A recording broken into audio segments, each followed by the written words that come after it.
भारती कभी गलत नहीं हो सकती।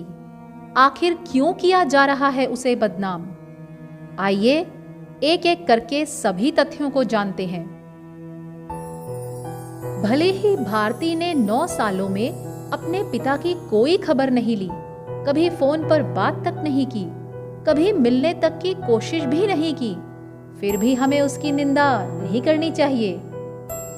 भले ही माताजी और भारती अपने पति और पिता को कोविड जैसी परिस्थिति में, जिसमें उनके पिता के शरीर में हीमोग्लोबिन की मात्रा 3% तक चली जाती है और शरीर ठंडा पड़ने लगता है और इमरजेंसी में डॉक्टर को ब्लड चढ़ाना पड़ता है, फिर भी पिता बच गए या मर गए ये जानने की कोशिश तक नहीं करती है। ऐसी परिस्थिति में भी भारती गलत नहीं हो सकती। भारती का पतन ना हो इसलिए उसके पिता ने उन्हें कितनी बार समझाया और डांटा, पर वो सदैव अपने पिता के वचनों का अनादर ही करती रही। फिर भी वो क्षमा योग्य है। गुरुपुत्री होने के नाते आश्रमवासी बहनों को संभालने के बहाने संचालकों के खिलाफ जहर भरती रही और आश्रम हड़पने की नई नई साजिश करती रही, पर वो दोषी नहीं हो सकती क्योंकि हमें तो अधिकार ही नहीं कुछ कहने का। कोर्ट में अपने को बचाने के लिए पिता और भाई के खिलाफ गलत बयान देती है कि अगर ये बाप और बेटे बाहर आएंगे तो वापस से वही काम बार बार करेंगे। फिर भी भारती दोषी कैसे हो सकती है? अपने ही पिता के लिए ऐसे झूठे बयान देने के बाद भी भारती गलत कैसे हो सकती है? भारती ने साधकों के धर्म के पैसों का दुरुपयोग किया, आश्रम और अपने पिता के कुप्रचार में खर्च किया, फिर भी वो गलत कैसे हो सकती है? माई अपने पति से झूठ कहती है, फिर भी वे सती हैं और उन्होंने अपनी बेटी को कभी गलत करने के लिए नहीं रोका। उल्टा पति से ऐसे शब्द कहना कि वे हमेशा उन्हें बदनाम करते हैं, फिर भी वो गलत नहीं हो सकती। वो तो आदरणीय ही है ना। भारती को पहचान अपने पिता से मिली, फिर भी ये कहना कि उसने अपनी अलग पहचान बनाई है। उसका नाम उसके पिता के साथ नहीं जोड़ना चाहिए। उन्हीं पिता के नाम से जोड़ने में हम साधक अपने आप को गौरवान्वित महसूस करते हैं और भारती को शर्म आती है, फिर भी वो गलत नहीं हो सकती, है ना।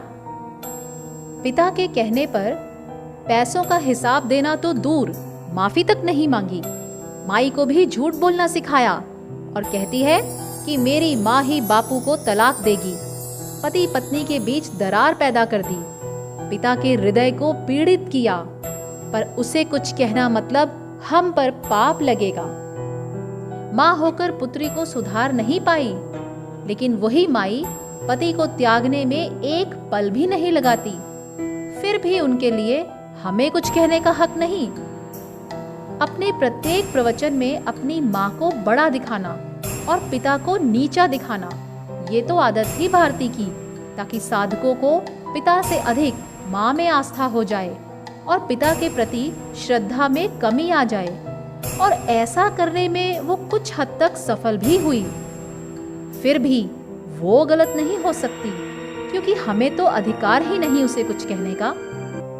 एक धर्मांध पुत्री, उसके लिए इतनी हजारों लाखों पुत्र पुत्रियों को छोड़कर चली गई माई और पुत्री पिता से पत्नी और बच्चों को छीनती रही, उनका बिछोड़ा कराती रही, फिर भी वो गलत नहीं हो सकती। करोड़ों बालकों के पिता को मारने की कोशिश सतत करती रही। हमारे जीवन आधार उन्हीं को हमसे छीनने की कोशिश करती रही। बापूजी को कुछ हो जाए ये सोचकर भी रूह कांप जाती है हमारी। ऐसे हमारे बापू को मारने का प्रयास करती रही ये छिन्नी छोरी, और फिर भी वो गलत कैसे हो सकती है? बापू को हटाकर उनके स्थान पर खुद को लाकर पुजवाने की जो वासना है, इसने धर्म की मर्यादा भी तोड़ दी। फिर भी भारती गलत कैसे हो सकती है? अंध भक्तों की अंधश्रद्धा ने ये तक नहीं सोचा कि बापू के परिवार के नाम पर खुद को पुजवाती रही और उसी परिवार से बापू को अलग करती रही, फिर भी भारती कभी गलत नहीं हो सकती, है ना? तय कीजिए, आप ही जानते हैं साधकों की राय। चाहिए कौन सा परिवार आपको? बापू परिवार या फिर भारती परिवार? ध्यान से सोचिए और उत्तर दीजिए।